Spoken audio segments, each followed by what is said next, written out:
Hello people, beautiful people, नमस्ते, सलाम, सत श्री अकाल, welcome channel Toruk Makto vlogs. I am Toruk Makto and let's ride tonight. तो आपके सामने खड़ी है दो बीस्ट, अपने सेगमेंट की दोनों बीस्ट है भाई। मतलब आप इतना समझ जाओ, आप इससे चल रहे हो या इससे चल रहे हो, जो आपका सेगमेंट है ना उसमें बीस्ट हो आप। एडवेंचर बाइक से दोनों। तो अक्सर ये क्वेश्चन आता है कि TRK लें या 1250 लें अगर आपको एडवेंचर वाली फीलिंग चाहिए। like BHP, torque, everything is totally different. It's just half of it.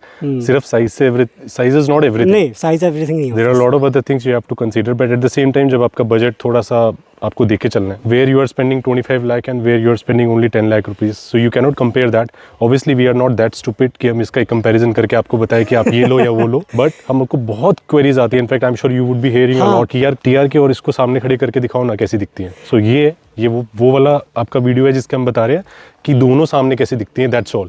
Looks perspective.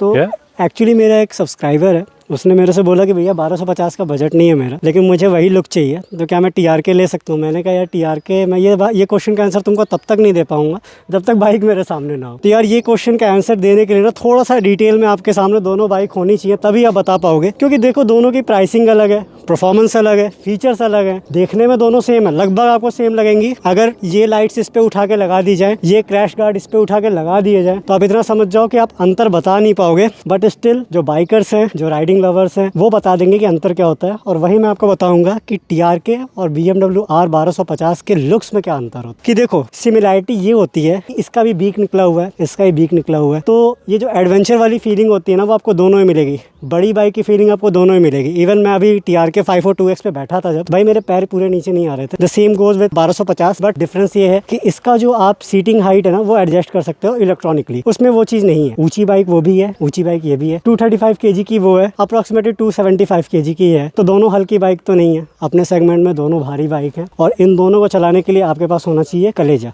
क्योंकि नॉर्मल इंसान नहीं चला पाएगा। खासतौर से पहाड़ों में जाओ, शहर में चला रहे हो तो कोई इशू नहीं है, गिरोगे कोई आ जाएगा उठाने आपको। लेकिन अगर आप माउंटेन्स में गिरते हो ना, तो दूर दूर तक जब आपको इंसान ही नहीं दिख रहा है, वो आपको उठाएगा कैसे। अब बात करते हैं लुकिंग इन स्टांस की, कि देखने में डिफरेंस क्या है, एक्चुअल डिफरेंस क्या आ जाता है। तो यार देखो कुछ चीजें जो आपको यहाँ पे मिलती हैं, ये आपका जो स्लीक लुक है, यहाँ पे आप देख रहे हो स्लीक लुक है। जो बॉडी है वो थोड़ी सी कम्पैक्ट है, स्लीक है। और कहीं ना कहीं अगर आप यहाँ पे और भी फ्लेम्स लगवा दोगे तो ये ब्रॉड हो जाएगी, आपकी बाइक ब्रॉड हो जाएगी। अगर आप टैंक को देखो, 20 लीटर्स टैंक कैपेसिटी इसकी है, तो टैंक जो है ना वो थोड़ा सा स्लीक है, उतना ब्रॉड नहीं है जितना ब्रॉड 1250 का है। बट कहीं ना कहीं जब आप बैठते हो तो आपको थोड़ा सा ईजी फील होगा। यहाँ पे जब आप बैठते हो ना, तो आपको आगे का कुछ नहीं दिखता है। तो यार देखो कुछ चीज़ें ना ओनर ही बताते हैं, जो गाड़ी चला रहे हैं वही बताएंगे, रियल लाइफ सिनेरियो जो होता है वो वही बताएंगे। आप जब गाड़ी पे बैठते हो और आपको मान लो आगे देखना है, आप अगर गाड़ी आगे कर रहे हो पीछे कर रहे हो, तो आपको बगल का दिखता है।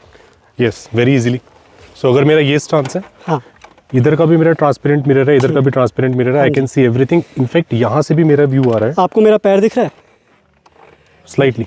ये नो, इधर यस।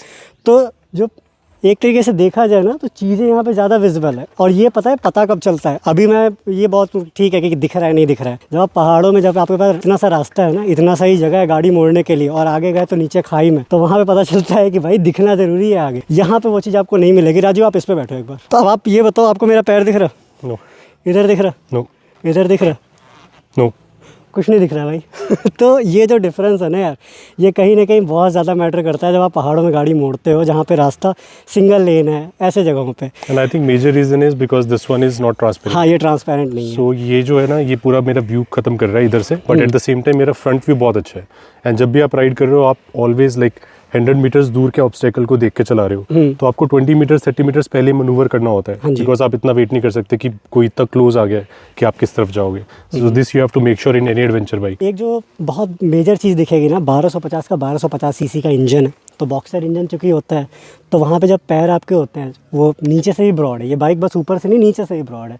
तो कभी कभी ऐसा होता है ना, किसी केस में आपको बाइक में अपना पैर आगे करना है, या फिर आप ट्रैफिक में रुक गए, अचानक से पहाड़ों में ही रुके, तो आपका पैर जो होता है ना, अक्सर आपके इंजन से लड़ जाता है। आपको अंदाज़ा नहीं मिलता है कि मैं पैर आगे कैसे करूँ। अक्सर ऐसा होता है। उस बाइक में ये चीज़ नहीं आएगी, इसमें आती है कि आपको अगर पैर आगे करना है तो बॉक्सर इंजन रोक देगा आपका पैर।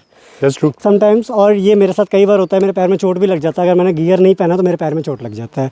तो ये चीज़ में देखनी है। उसके बाद से लुक्स की बात करें तो यार देखो 1250 आपके सामने से आएगी ना, एक तरीके से मैं कहूँ सिम्बॉलिक जो इसका हेडलाइट ये बता देता है कि आपके सामने से 1250 आ रही है। वही अगर मैं TRK की बात करूँ तो इस लुक्स में में बहुत सारी गाड़ियाँ आती हैं, तो TRK का जो हेडलाइट का पोर्शन है ना, ये आपको नहीं बताता है कि दिस इज TRK और समथिंग, बट जब आप बाइक का साइज़ देखोगे ना तो आपको लग जाएगा कि yes something big is coming, कोई हाथी तो आ ही रहा है। भाई लोग अभी भी पूछते हैं कि ये BMW है। बिल्कुल पूछेंगे, because Benelli is a renowned brand in Italy, but at the same time India में अभी भी बड़ी एक अंडरडॉग ब्रांड है, मैं इतना ज़्यादा आपको एक फेमस बात नहीं है। बताता हूँ, ये जो बेनेली का लोगो है इसको BMW से रिप्लेस करो। यहाँ 2 लोगो हैं, BMW से रिप्लेस करो भाई। इनफैक्ट कुछ लोग लोगों नहीं ने बता कर रखी पाएंगे। है, लोगों ने कर trust me, there are some people who have done this. हाँ, तो आप कर सकते हो अगर चाहो तो, बट मत करना, मैं इट्स अ यहाँ पे वेरी गुड बात थिंग। करूँगा, दोनों में ना ज़मीन आसमान का अंतर है। प्राइसिंग में जब जाते हैं ना हम तो बहुत अंतर। That's true. फिर मैंने राजीव भाई को कांटेक्ट किया, हम दोनों ने प्लान किया यहाँ पे मिलने का, और अब जब मैंने जब राजीव भाई को जब बाइक पे देखा ना आते हुए, मुझे लगा यार ये भी बाइक बहुत बड़ी है। बाइक कम नहीं है भाई, बड़ी बाइक है। TRK इज़ ऑल्सो बड़ी बाइक, और जब मैं चलाया हूँ तो भी मुझे फील हुआ है, मैंने अभी इसको चलाया भी है,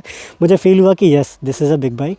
और भाई 1250 तो है ही अपने आप में, लेकिन Top यार of the देखो segment. बहुत सारे डिफरेंस आ जाते हैं चीज़ों में, लेकिन लुक्स की बात करें तो यस, अगर आपको लुक्स चाहिए और एट द सेम टाइम आपको बजट भी कम रखना है, definitely you can go for TRK। Performance वगैरह बता दो आप कुछ इसका। Performance wise no issues bro. Spare parts everybody says Benelli है, स्पेयर पार्ट्स नहीं मिलते हैं, but we have a group जहाँ पे हम 300 प्लस TRK के राइडर्स हैं। अच्छा। हम एक दूसरे को हमेशा हेल्प करते हैं। We source from China, Thailand, wherever needed. अच्छा। सारी एक्सेसरीज हमारी बाहर से आती हैं, हम एक दूसरे को हेल्प करते हैं। सो कभी पार्ट्स की इशू नहीं है, सर्विस टाइम टू टाइम होती है, एक्सेसिबल है, हमारे जितने शोरूम्स है सारे एक्सेसिबल है। एक Benelli TRK और 600i, ये Benelli की 2 बाइक्स हैं जो सबसे ज़्यादा सोल्ड आउट हुई हैं। सो इस वजह से इनके सारे पार्ट्स बहुत इजीली मिल जाते हैं, कोई इशू नहीं आता। मेजर इशू में अगर बात करूँ बस टायर्स की है, अगर आपका पंचर हो जाए, बट मैंने इतने बड़े टायर्स लगा रखे कि मेरे को पंचर भी नहीं होता। अच्छा। So I am very fine with that also. और लुकिंग की बात करें यार, सामने से अगर इसको भी देखोगे आप तो इसका जो विंडशील्ड वगैरह है, वाइजर वगैरह, ये ट्रांसपेरेंट है, ये भी ब्रॉड लुक देता है आपको, बढ़िया बड़ा है, और यहाँ पे एक्सटेंडर भी लगा रखा है इन्होंने तो और बड़ा हो जाता है।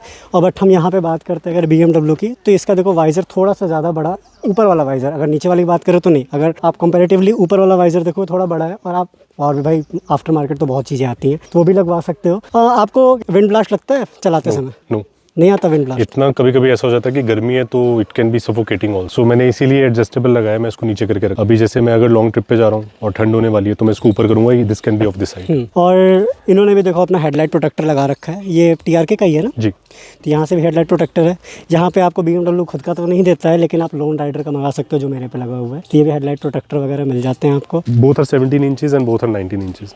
Tyre size is exactly same. देखो यही था यार, फ्रंट से देखो दोनों बाइक्स अप्रॉक्सीमेटली आइडेंटिकल हैं, लुक्स में देखा जाए तो एकदम आइडेंटिकल लगती हैं। अगर थोड़े बहुत मेजर चेंजेस को आप कंसिडर ना करो, जैसे हेडलाइट हो गया, कुछ और चीज़ें हो गई, जैसे विंडशील्ड हो गया, इनको अगर आप कंसिडर ना करो तो डेफिनेटली अगर आपका बजट TRK का है तो आप TRK पे जा सकते हो। सो अंकल बता रहे हैं कि बाइक्स बहुत अच्छी हैं, उनका दिल खुश हो गया। सो ये है अटेंशन सीकर बाइक्स, जिसको दूर से देखते ही मज़ा आ जाता है। अभी सभी के अंदर अंकल की प्यारी प्यारी फ़ोटोज़ ली जा रही हैं। हमने आपको इन बाइक के बारे में कुछ नहीं बताया है ना? नहीं, कुछ नहीं। अब आप यहाँ पे आओ। जी सीधी। आपको एक बात बताता हूँ मैं, जी। वो जो बाइक है वो लाइट वेट बाइक है, बट ये दोनों जो बाइक्स है ना, ये हैवी बाइक ये हैवी वेट बाइक है। आप बैठे हैं आपको पता चला होगा। जी।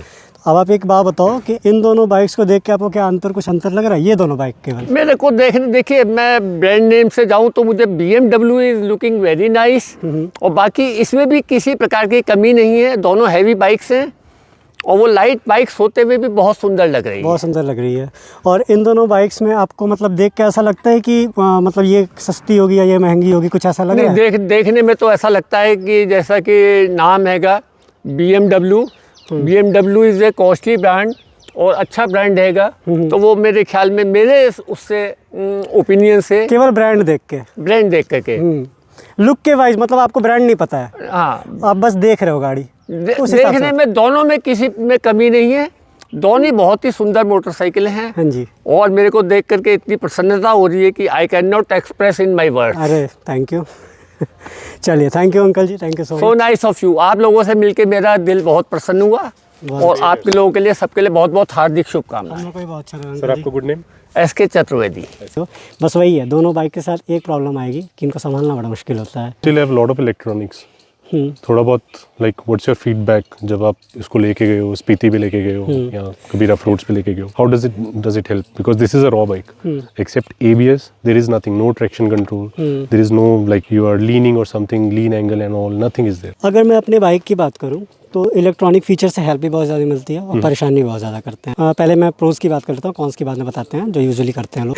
तो प्रोज़ ये है, स्टीफ एंगल पे आप गाड़ी मोड़, तो आपको ज़्यादा नहीं सोचना है कि आप सरक जाओगे वगैरह, वो ट्रैक्शन कंट्रोल वगैरह मैनेज कर लेता है, खुद से मैनेज कर लेता है। अगर आप बशर्ते आप डायनेमिक प्रो मोड पे नहीं हो, क्योंकि वहाँ पे सब बंद हो जाता है, वहाँ पे आप रॉ चला रहे हो गाड़ी को, तो वो स्विचेबल है, चीज़ें इलेक्ट्रॉनिकली स्विचेबल है, जो कि आई थिंक उसमें स्विचेबल नहीं होंगी।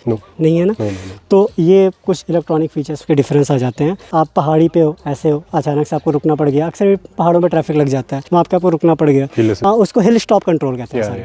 तो हिल स्टॉप कंट्रोल में होता ये है कि आपकी गाड़ी जो है ना ऑटोमेटिक ब्रेक पे लगी है, आपने गियर लगाया, गाड़ी बढ़ाया, गाड़ी पीछे आने के चांसेस नहीं है। अगर कोई पीछे गाड़ी है तो आपकी गाड़ी लड़ेगी नहीं। तो एक तरीके से आप ब्रेक लगा सकते हो गाड़ी का, आपको ब्रेक लगाना नहीं, इलेक्ट्रॉनिकली ब्रेक लग जाएंगे। ठीक है, वो ब्रेक लगे हैं, आप फ्री पड़े हुए हो, 2 बार आपको आगे वाला ब्रेक दबा देना है तो ऑटोमेटिक ब्रेक लॉक हो जाता है। इवन इन न्यूट्रल में ही होता है, क्योंकि आपने कुछ नहीं करना है, आप स्टीप पे हो, वो इलेक्ट्रॉनिकली ब्रेक लग गया, तो वो चीज़ इसमें है। और भी बहुत सारे फीचर्स है, फीचर्स बताने पे हैं तो बहुत सारे फीचर्स होते हैं, हम तो गियर पे लगा के रोकते ब्रो। और अगर कॉन्स की मैं बात करूं तो यार देखो, इलेक्ट्रॉनिक्स जितना आपको फ़ायदा देते हैं ना उतना नुकसान भी देते हैं। ये है कि हुआ ये कि इसका ना जो टायर प्रेशर मॉनिटरिंग सिस्टम है, मैं गुरेज में गया था तो वो उसमें मेरे ख्याल से बैटरी उसकी डाउन हो गई है। तो हुआ ये कि मुझे ऐसा दिखा रहा था कि टायर प्रेशर जो है वो लो वार्निंग देने लगा ये। अब मैं डर गया, गुरेज में आपको कहाँ मिलेगा, तो मैं डर गया वहाँ पे भाई गाड़ी रोका, बहुत देर तक चेक किया, पानी वानी डाले, आर्मी वालों से पानी लेके चेक किया, आधे घंटे वेस्ट किए, बाद में पता चल रहा है कोई दिक्कत नहीं है। वो फॉल्टी रह गया थोड़ा सा, जो टायर प्रेशर मॉनिटरिंग सिस्टम है वो फॉल्टी है थोड़ा सा, तो उसकी वजह से दिक्कत हो गई। ऐसे ही इलेक्ट्रॉनिक फीचर्स आपको ना परेशान भी बहुत करते हैं, जितना ही लोडेड लोगे उतनी ही परेशानी। देखो ये चीज़ कहने वाली बात होती है कि ये इलेक्ट्रॉनिक्स वो इलेक्ट्रॉनिक, जब ख़राब होता है ना तब समझ में आता है कि क्यों सारी चीज़ों की ज़रूरत नहीं है हमें।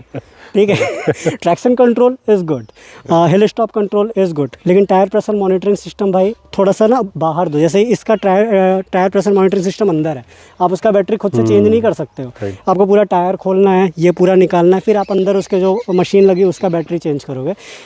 उसमें उतना टेंशन है ही नहीं यार, जब फ्लैट होगा तो देखेंगे, और बहुत है तो एक्सटर्नल है, जैसे मैंने AOC लगाया है, ये लगा लो, तो उसमें आपका क्या होगा कि आपका टायर प्रेशर मॉनिटरिंग सिस्टम बाहर से एक्सटर्नल दे रहा है। तो ऐसी बहुत सारी चीज़ें हैं, लेकिन हाँ by looks I am really happy. मैं दोनों को साथ में देख रहा हूँ अभी, और लिटरली राजीव भाई बहुत अच्छे लग रहे हैं दोनों के साथ।